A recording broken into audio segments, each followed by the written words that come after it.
everybody, welcome back to my YouTube channel. I hope you guys have been blessed. I hope you've been keeping well, exercising, social distancing, staying at home.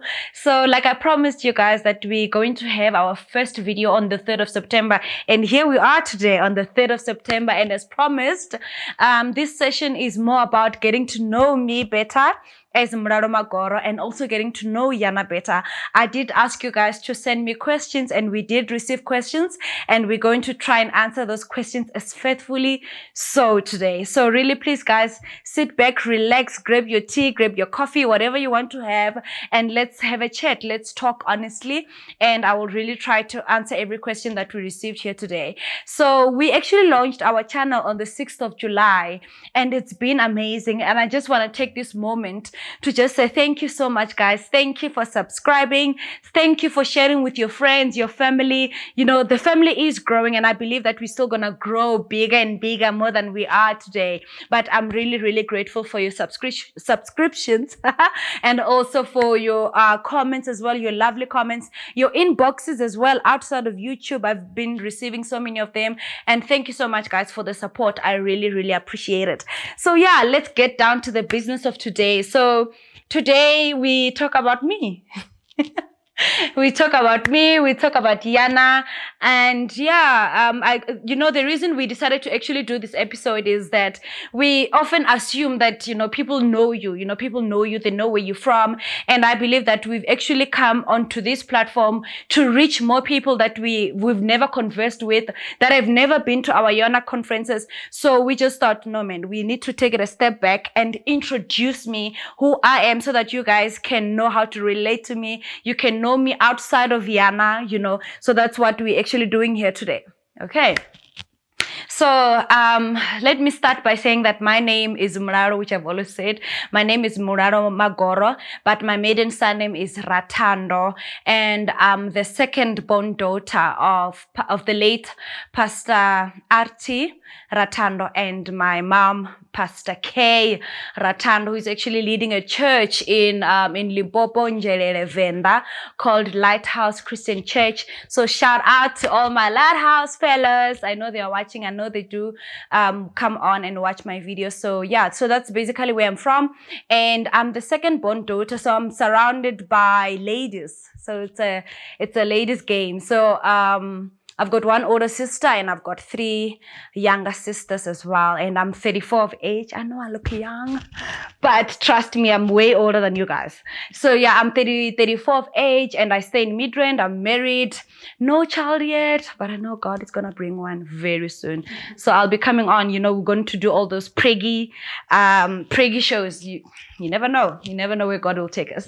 So yeah, so I'm married to my amazing husband, Mr. Rendani Magoro, and we stay in Midrand, and I'm working at Sanlam. And I've got I actually have 2 organizations, and one is Yana, which is You Are Not Alone Foundations, and I also have an organization with a best friend of mine, Zama Kuhle Mbuyani, and it's called I Woman. That's a foundation that we started years ago, and it focuses on relationships between mothers and daughters. So I've got that. And yeah, that's in a nutshell, that's who I am. And I love people. I love hanging out with people. I love my space, for those that know me. But also I really love engaging with people. I make friends easily. Like, I'm that easy person. And yeah, some people say I am strict, which I know I am. If you ask my sisters, they'll tell you. If we were to sit down here with my sisters and we have to say who's the serious one amongst the 5 of us, they will all point to me, But I also consider myself a very easygoing person. I think I can be easygoing, but I know there's that strictness, and trust me, I get it from my mom. If we sit with my mom here, you will know what I'm talking about. So yeah, so that's basically me. And I went to school in Chikeba Christian School in Thoyando. I know a lot of people keep saying, "Oh, Chikeba kids." Yeah, I'm one of those Chikeba kids that people talk about. And but then I did my grade 12 and my grade 11 this side. I finished that off this side when my sister came to varsity. Then I came with her, and that's when life happened. life happened, guys, when I came to Pretoria. Like, yeah, the girl had all the freedom in the world, and all that freedom was misused. Hence, we are sitting here today, and hence we have Yana, you know. But yeah, that's basically me. So yeah, okay, let me stop with that. We're gonna go into the questions that you guys have sent me. And yeah, I hope I've given you, you know, a background of who I am. Yeah, so now we're gonna go into the questions. Okay. Question number 1 goes, what did you want to study after grade 12? What did I want to study after grade 12, guys? I'm gonna be very honest.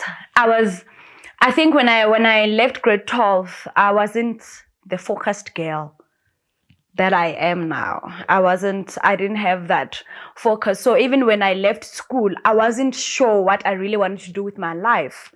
That's me being honest. I wasn't sure what I really wanted to do with my life. And I remember when I actually came to Pretoria, I was like, okay, what do I study? What do I study? What do I study? And I ended up doing information technology, which I did very, very well. I passed. I passed very well.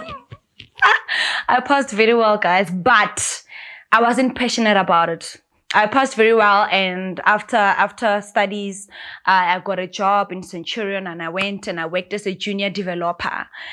But because I didn't enjoy it and I didn't like it, I was not passionate about it, I resigned within 3 months.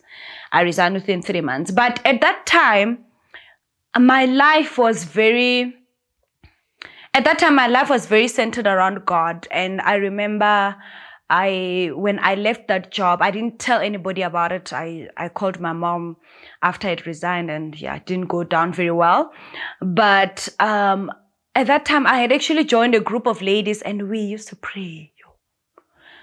Guys, you know, we used to pray. And I remember when I left my job, I wasn't bothered about income or what I'm going to do with my life. I was just so focused on prayer and doing what God wanted me to do. And during that time, that's when I really, really found myself. But that's a topic for another day. But yeah, so when I actually left school, I didn't really have much direction, I'll be very honest.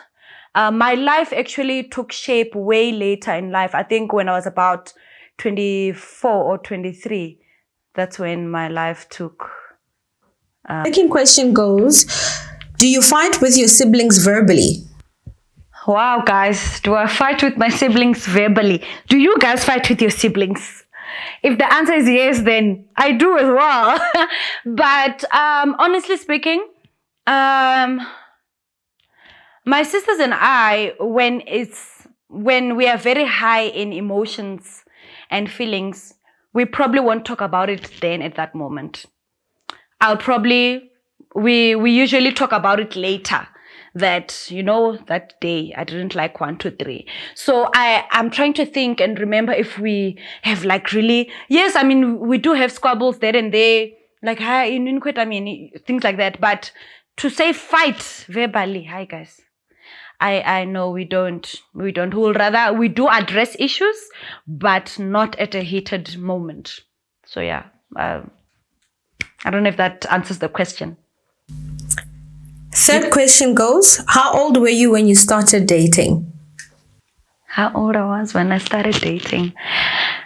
I don't remember how old I was, but I remember I was in grade 10 when I started dating. I was in grade 10. How old was I? I can't remember, guys. I'm old now. Hey, like, that's like years ago. I don't remember. All I remember is I was in grade 10. That's when I had my very first boyfriend. And of course, my parents didn't know. Fourth question goes, how does Yana cater for women that don't view abortion as a mistake? Christian women who don't regret their choices and would do it again if they had to. Okay. All right. It's a bit of a tough question, but Yana is a platform for women, all kinds of women from all different walks of life who have experienced different stuff. They've gone through different journeys in their lives. So we don't necessarily focus on abortion. Abortion is my testimony. It's what I went through. And whether or not you feel it's right or it's wrong, that's really between you and God.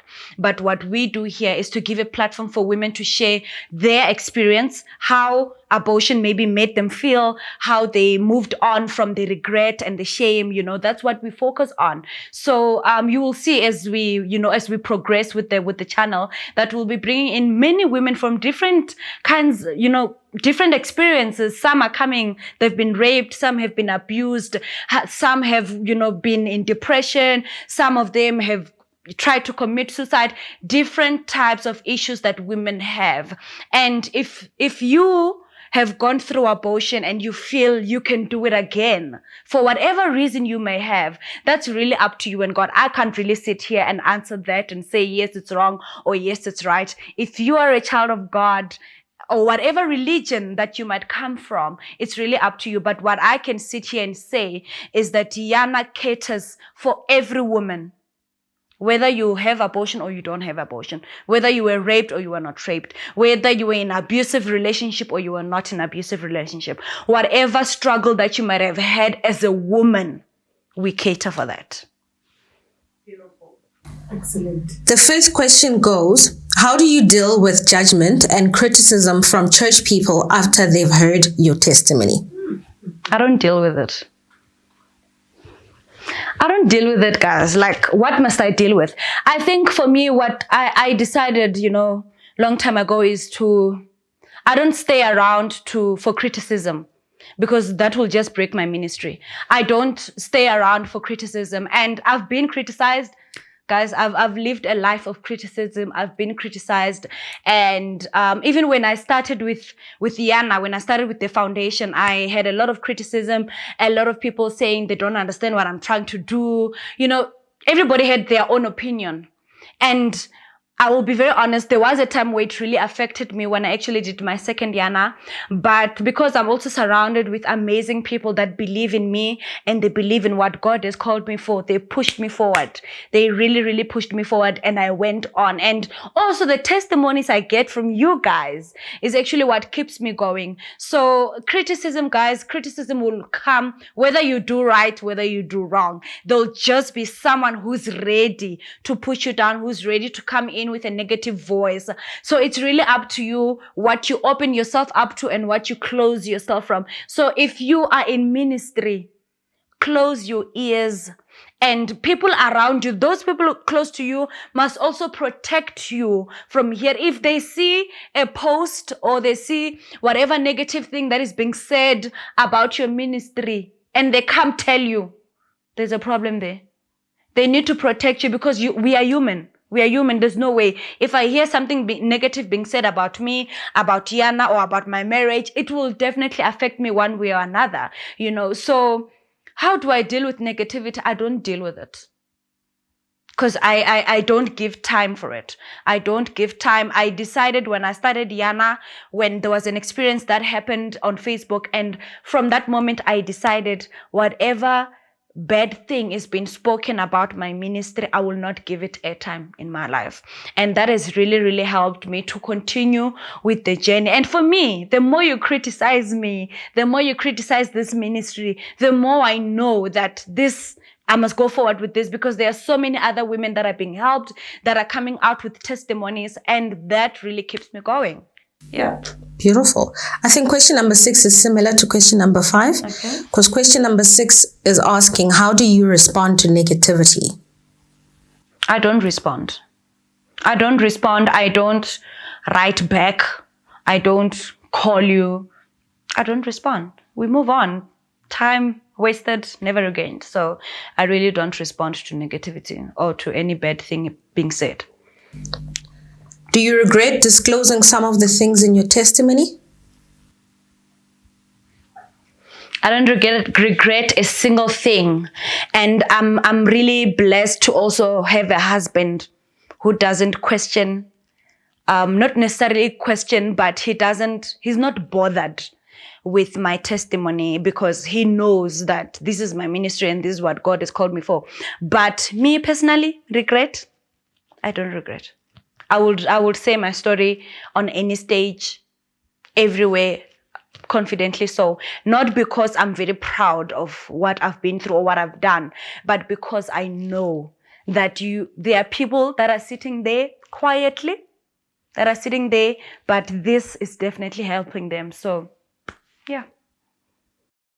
The ninth question goes, what pulled you out of your lowest?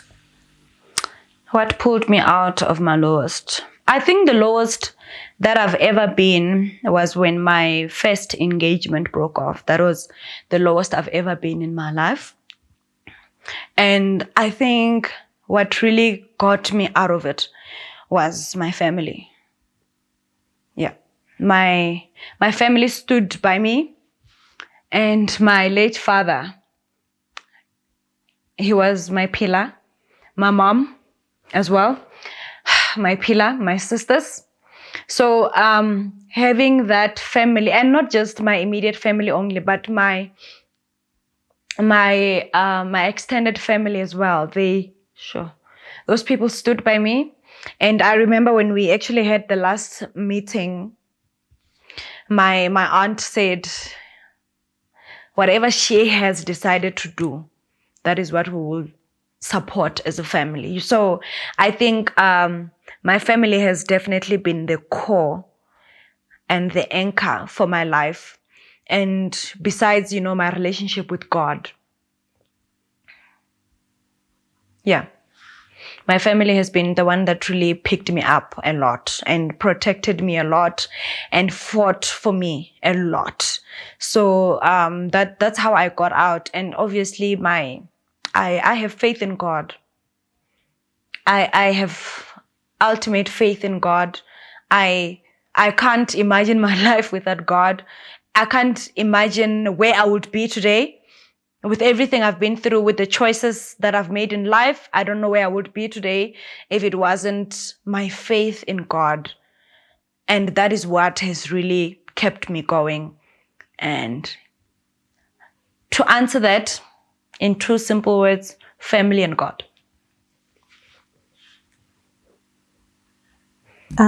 Question number 10. What was it that had to happen for you to make the decision that you are leaving this behind? Okay. It's not really clear because I'm not sure what they're referring to, but I'm just assuming maybe my broken engagement. Maybe. And it says what? What had to happen? What was the aha moment? I think for me, so when my first engagement broke off, because I loved him so much, I decided to go back. I went back against all odds, against what my family was saying. I went back because I felt I really love this guy and, we can make this work. We can change. Like all women say that, they can change. We can change them, So I did give him, because I believe in second chances. I gave him the second chance. And I think that's when I realized that we have to let this one go. I really have to let this one go because the lying was it just kept going. So for me, I don't lie to me. Let's have a very honest relationship.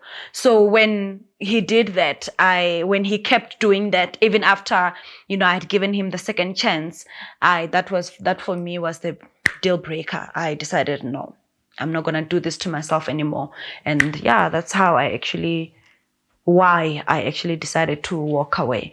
So yeah, guys, I think that's the end of our questions. If you guys still have more questions, you can still send them through. Maybe we'll do another session where we continue to answer questions. But yeah, I hope you guys have a feel of who I am and what Yana is about. And, we're going to bring in more and more women. You see this month as well, we're going to bring in amazing women with amazing testimonies. So this platform really is to give women, I don't like saying giving them a voice, because I believe your testimony and your story gives you a voice already, but I'm just giving you a platform, to come on and share your story. And if you see us cry here, I was a bit teary already. But if you see us cry, we don't cry because we're still very sad about what happened or we're still very hurt about what happened.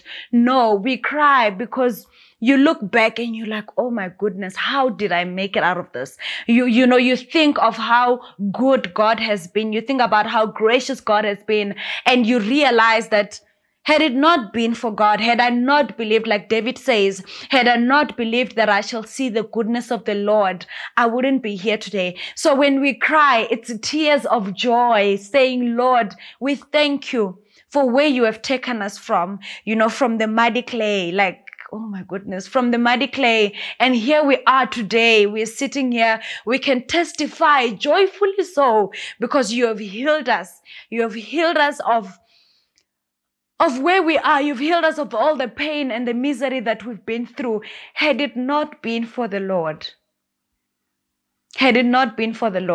we wouldn't be here today. And it's tears of joy, honestly. And just to say, Father, we thank you.